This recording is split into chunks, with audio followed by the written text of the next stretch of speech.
ఇంకో విషయం, మేము ఎప్పుడు మా అమ్మ నాన్నల్ని ఇలా గొడవ పడ్డం పోట్లాడుకోవడం చూడలేదు. మీరు పోట్లాడుతున్నట్టు. చూడానంద్, నువ్విప్పుడు చిన్న పిల్లాడివి. పెద్దవాడివైతే అప్పుడు అన్నీ అర్థం అవుతాయి. నాకేమి కట్టుకథలు చెప్పొద్దు, కానీ రేపు ఉదయం మీరు మొత్తం నిజం చెప్పాల్సి ఉంటుంది.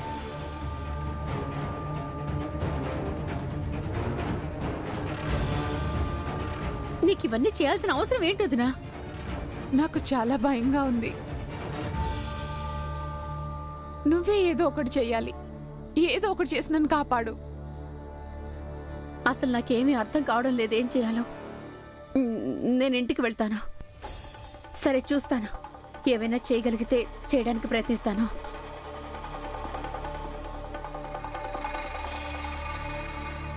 రేపేం జరుగుతుందో తెలీదు. నేను అసలు స్వామీజీ మాటలు వినకుండా ఉండాల్సింది. ఆనందన్నయ్య, నాన్నని జాగ్రత్తగా చూసుకో. ఇది కూడా దృష్టిలో పెట్టుకో. మన కొత్త అమ్మకి కూడా ఎప్పుడూ అవమానం జరగకూడదు. ఎందుకంటే మన తోబుట్టువులందరం నాన్న పెళ్లి చేసుకున్నామని అవమానిస్తే అది మన నాన్నకు కూడా అవమానం అవుతుంది. ఆయన ఎంతో బాధపడతాడు, ఇంకా కుంగిపోతాడు. మన తోబుట్టువులందరం మన నాన్నని బాధపడుతుంటే చూడలేము. భీమ్, సరే, ఇక నువ్వు కూడా ఇంటికి రా. లేదా ఆనందన్నయ్య, నువ్వెళ్ళు, నేను రాను.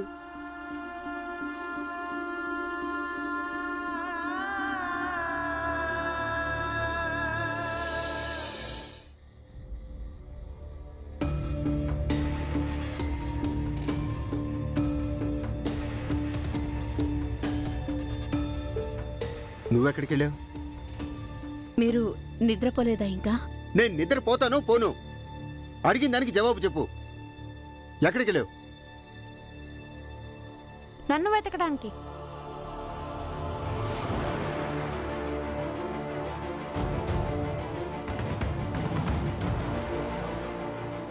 వెతికి తీసుకొచ్చారు. అసలు నువ్వెక్కడికి వెళ్ళావు? నాన్న, నేను తెలుసుకోవడానికి వెళ్ళాను నన్ను ఎవరు కొట్టారో అని. అది రేపు ఉదయం కల్లా తెలిసిపోతుంది.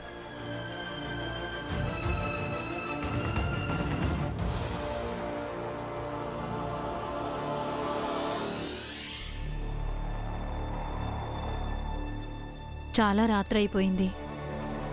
మీరిద్దరూ వెళ్ళి పడుకోండి.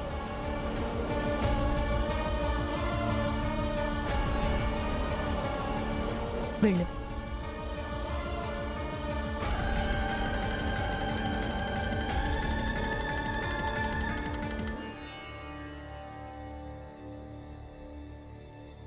నీ మీద ప్రేమ ఉంది, ఇప్పుడు ఉంది. కానీ ఇప్పుడు ఇక మనం కలిసి ఉండడం కుదరదు. సరే, నేను కూడా నీతో కలిసి ఉండు. నువ్వు నాకు అన్నలా కాదు, తండ్రిలా ప్రవర్తిస్తున్నావు. నేను నిన్ను ఎంతగానో గౌరవించాను.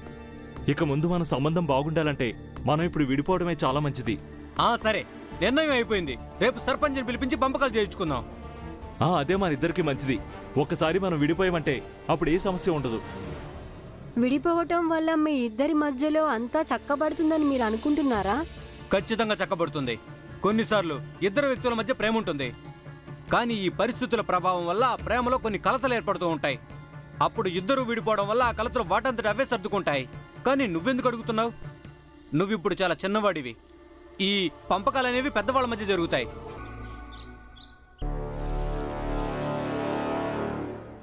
అరే, ఏం జరిగిందేంటి? బాలడు పొద్దెక్కింది, ఇంతవరకు ఎవరూ లేవలేదు. కొంపదీసి ఒకవేళ ఇంట్లో అందరూ కలిసి ఒకేసారి చచ్చిపోయారా ఏంటి? ఇప్పుడు ఇంకా లెగిస్తే ఏంటి, పడుకుంటే ఏంటి సిద్ధాంతి గారు? ఒక కొడుకు పారిపోయాడు, కొత్త పెళ్ళం కొరకరాని కొయ్యగా మారింది. ఇక ఇంకొక కొడుకుని ఎవరో పట్టుకుని తెక్క కుదిరిచ్చారు. ఓయ్, నొప్పేమైనా తగ్గిందా లేదా? మంగేష్, చూడు ఎలా కోపంగా చూస్తున్నాడో. ఏ ఆనంద్, అరే ఏంట్రా చూస్తున్నా? నీ 2 కళ్ళు పొడి చేస్తాను. నేను ఇందుకే చూస్తున్నాను, ఎందుకంటే నువ్వే నన్ను కొట్టింది కాబట్టి. ఏంట్రా తిక్క తిక్కగా మాట్లాడుతున్నావు? నాకు ఇంకేం పని లేదనుకున్నావా ఏంటి? నేను నిజమే చెప్తున్నాను. మంగేష్ ఇవాళ నువ్వు ఖచ్చితంగా జైలుకి వెళ్తావు. అలాగా? ఆనంద్, కొంపతీసి వీడికి ఏదైనా సాక్ష్యం దొరికిందా? అయ్యో లేదు సిద్ధాంతి గారు.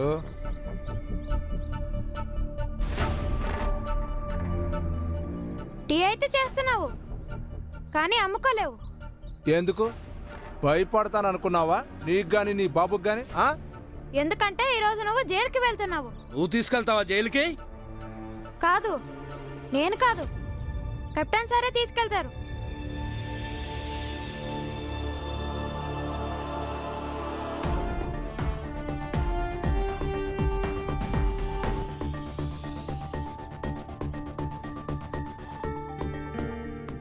పదండి, మీకు విరుద్ధంగా స్టేషన్లో రిపోర్ట్ రాయడం జరిగింది. రిపోర్టా? ఎవరిచ్చారు రిపోర్టు? భీమరావు అంబేద్కర్ ఇచ్చాడు. ఇంట్లో అందరూ ఎలా ఉన్నారు? బానే ఉన్నారు, కానీ మన ఆనంద్కి ఏమైంది నాన్న ఆనందన్నయ్యకి? వాడు నిన్ను వెతుకుతున్నాడంట. అప్పుడు జీజేబాయి వాళ్ళు వదిని కలిసిందట. నిన్న రాత్రి భీమ్కి ఆనంద్ గురించి చెప్పానుగా, బహుశా వాడే ఈ పని చేసి ఉంటాడు. ఈరోజు భీమ్ గనక మాతో పాటు ఉంటే 2 నిమిషాల్లో నిజం తెలుసుకునేవాడు. ఇవాళ భీమ్ లేని లోటు బాగా తెలుస్తుంది. కొంపతీసిది భీమ్ వేసిన ఎత్తు కాదు కదా? ఒకవేళ ఆనంద్కి భీమ్ నేర్పించుంటాడా? కానీ భీమరావు అదృశ్యమయ్యాడుగా, మరి వాడేలా రిపోర్ట్ ఇచ్చాడు? అదృశ్యమయ్యాడో అదృశ్యం అవ్వలేదో దాంతో మీకేం సంబంధం? కెప్టెన్ గారు, మొదటి విషయం ఏంటంటే నేను ఏ నేరమూ చేయలేదు. ఇక రెండో విషయం, ఇప్పుడు మీరు నన్ను బంధించాలని వచ్చుంటే అందుకోసం సాక్ష్యాలు ఇంకా ఆధారాలు అనేవి ఉండాల్సి ఉంటుంది కదా. మరి మీ దగ్గర ఏ సాక్ష్యం ఉంది? నేనే ఈ ఆనంద్ని కొట్టానని? నేనే సాక్ష్యం.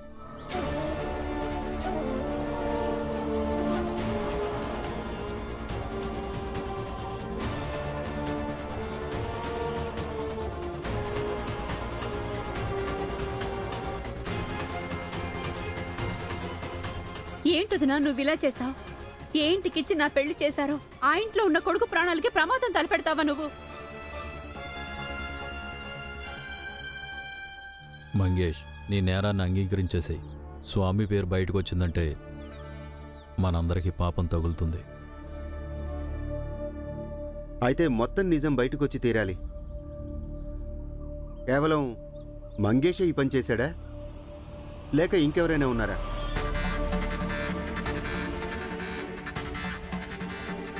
కెప్టెన్ గారు, నా వల్లే తప్పు జరిగింది.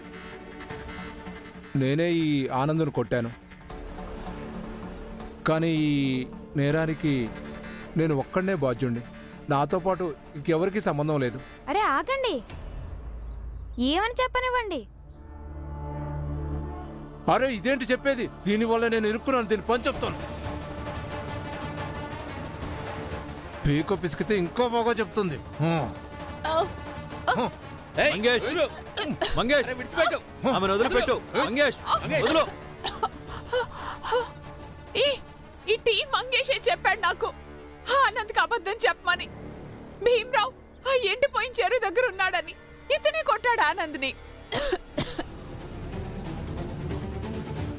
ఒక వ్యక్తి మీద కుట్ర చేసి అతన్ని హత్య చేసే ప్రయత్నం చేసిన నేరంలో మీరిద్దరూ స్టేషన్కి రావాల్సి ఉంటుంది. ఇప్పుడు న్యాయస్థానమే నిర్ణయిస్తుంది ఏమేం శిక్షలు వీళ్ళకు వెయ్యాలనేది. తీసుకురండి. దయచేసి ఆగండి.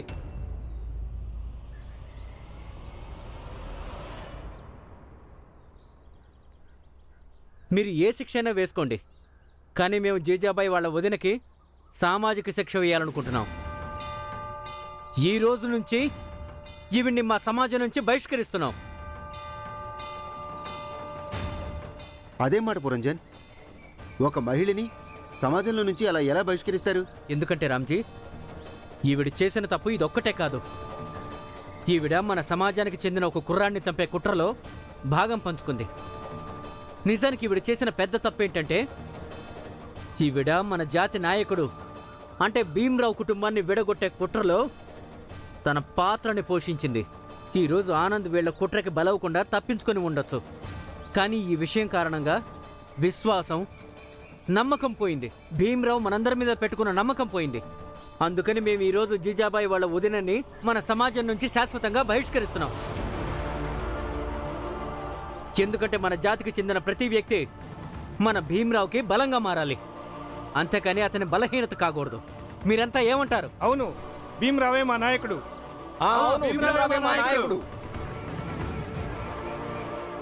ఇదంతా నేనే చేశాను. దీనిలో జీజాబాయికి ఏం సంబంధం లేదు. నేను చేసిన తప్పుకి తనకి శిక్ష వెయ్యొద్దు.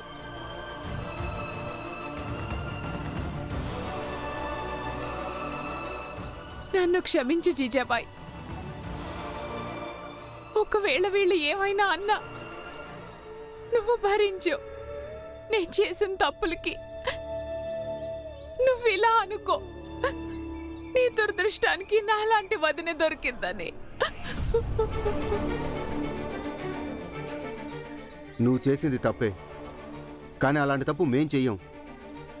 నువ్వు చేసిన తప్పుకి మేం జీజాబాయితో ఎప్పుడూ తప్పుగా వ్యవహరించాం. వీళ్ళని తీసుకుపోదండి. ఆగండి కెప్టెన్ గారు.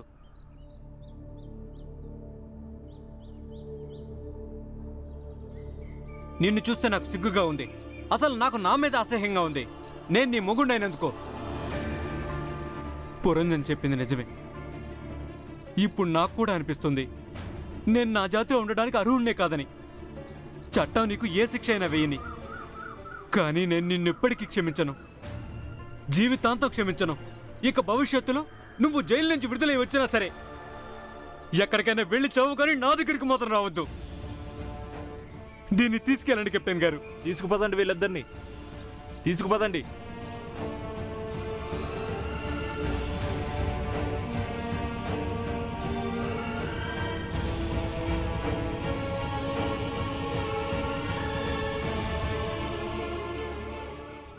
వదినా, దీనికి ప్రతీకారం నేను తీర్చుకుంటాను భీమ్ మీద.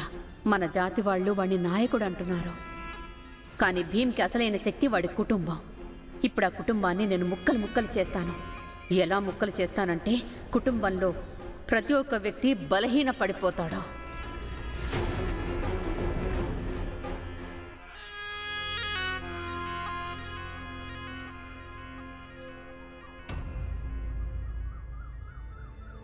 ఆనంద్, నువ్వు భీమ్ని కలిసావా? అవును నాన్న, భీమ్ రాత్రి ఇంటికి వచ్చాడు. వాడి సహాయంతోనే నేను తెలుసుకోగలిగాను నన్ను ఎవరు కొట్టారో. నేను వాడిని ఆపడానికి ప్రయత్నించాను కూడా, కానీ వాడు వెళ్ళిపోయాడు. నేను చాలాసార్లు అడిగాను భీమ్ ఎక్కడికి వెళ్తున్నావని, కానీ వాడు చెప్పలేదు నాన్న.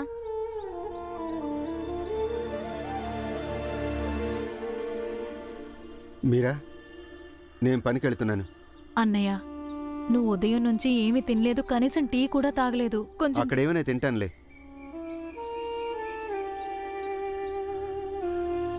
భీమ్ ఎక్కడో దగ్గరే ఉండుంటాడు, అందుకే వాడికి మన బాధలన్నిటి గురించి తెలుస్తున్నాయి. భీమ్ నాకు ఎప్పుడూ అర్థం కాడు. పోలీస్ అధికారి దగ్గరికి వెళ్ళి ఫిర్యాదు రాయించగలిగాడు, కానీ ఇక్కడ మనల్ని కలవడానికి ఇంటికి మాత్రం రాలేదు. నడవండి, మీరందరూ మీ మీ పనులు చేసుకోండి. పదండి. నిజంగా ఈ టీ మంగేష్ త్యాగమూర్తి. మనల్నందరినీ రక్షించటానికి మన తప్పుల్ని తన మీద వేసుకున్నాడు. అతన్ని విడిపించటానికి మేము తప్పకుండా ప్రయత్నిస్తాం. ప్రతీకారం కూడా తీర్చుకుంటాము. ఆ జీజాబాయి వదిన మీద, ఆ జీజాబాయి మీద కూడా. స్వామి, విచిత్రమైన విషయం ఏంటంటే వాడు ఆ భీమ్రావు గాడు వచ్చాడు, ఫిర్యాదు రాయించాడు, వెళ్ళిపోయాడు. కానీ మనలో ఎవరికీ తెలియదు వాడు ఎక్కడున్నాడో ఏంటో. ఇప్పటి వరకు మనకే కాదు, భీమ్రావు ఇంట్లో వాళ్ళకు కూడా తెలియదు వాడెక్కడున్నాడో. ఎవరో ఒకరికి ఖచ్చితంగా తెలిసే ఉంటుంది. అయినా కూడా భీమ్రావు ఇంటికి మాత్రం రాలేదు. ఇదేదో కల్పిత కథలా ఉంది. ఆ కథ ఏమిటో మనం తెలుసుకోవాలి, బాగా అర్థం చేసుకోవాలి.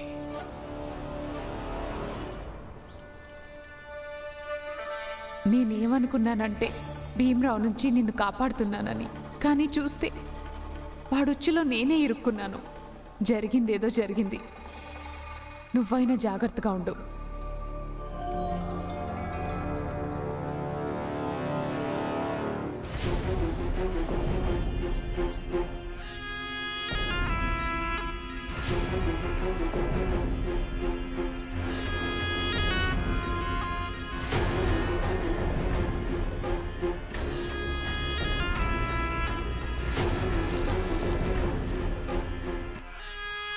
ఇప్పుడైంది వంట.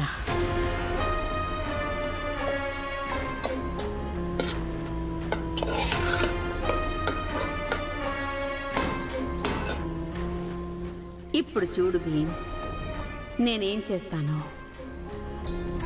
ఈ ఇంట్లో ఎంత పెద్ద తతంగం అవుతుందంటే దాని గురించి ఎవరు కల్లో కూడా ఊహించి ఉండరు.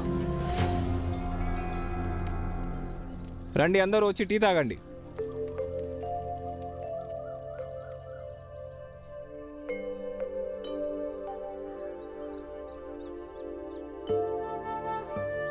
ఇదిగో భీమ్రావు, టీ తాగు. నేను టీ తాగనండి. మరేంటి, పాలు తాగుతావా? అవును, నేను పాలు తాగుతాను. ఓ కప్పు టీకి ఇంకో కప్పు పాలకి ధర చాలా తేడా ఉంటుంది భీమ్రావు. కార్యాలయం డబ్బులతో టీ మాత్రమే వస్తుంది, పాలు కాదు. అందుకని మెల్లమెల్లగా టీ తాగడం అలవాటు చేసుకో.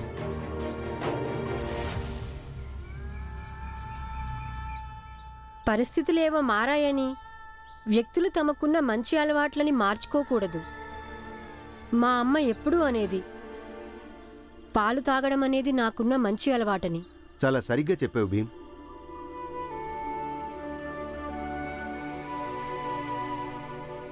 ఇదిగో భీమ్, పాలు తాగు. నాకు తెలుసు నువ్వు ఏం ఆలోచిస్తున్నావో. సరే, ఈరోజు సంపాదన కూడా ఇద్దువు గాని భోజనం, పాలు అన్నీ దాంట్లోనే వచ్చేస్తాయి. ఒకవేళ డబ్బులు తక్కువైనా సరే ఏం పర్వాలేదులే. అప్పనేది కూడా ఒకటి ఉందిగా. మన తండ్రి కొడుకుల మధ్య ఈ మాత్రం అప్పులు ఇవి ఉండొచ్చులే. అవును భీమరావు, ఎంతటి వారైనా అప్పుడప్పుడు అప్పులు చేస్తూనే ఉంటారు. ఇదిగో తాగు.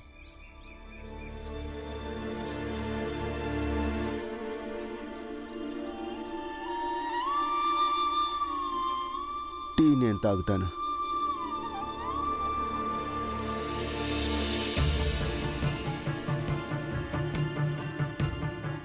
నువ్వు నాకు అన్నలా కాదు, తండ్రిలా ప్రవర్తిస్తున్నావు. ముందు ముందు మన బంధం బాగుండాలంటే మనం వేరుపడటం ఒక్కటే దానికి మార్గం. సరే, నిర్ణయం అయిపోయింది. రేపు సర్పంచ్ని పిలిపించి పంపకాలు చేయించుకుందాం. నానా, మనం పంపకాలు చేసుకుంటే బాగుంటుంది కదా.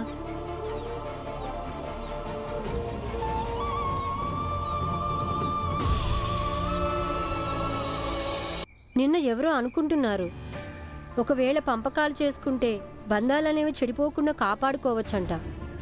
అందుకని మనం కూడా పంపకాలు చేసుకుందాము.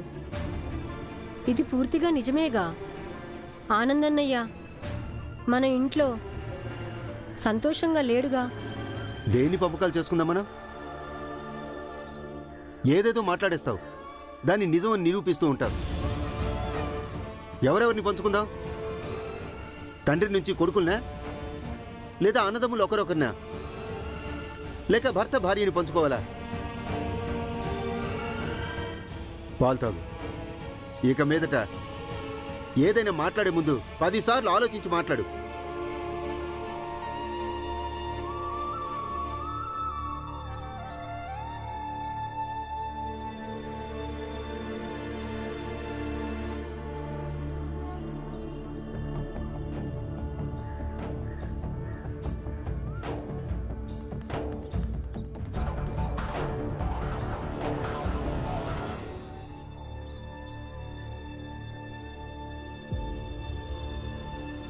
ఉప్పు ఎక్కువ ఉంది.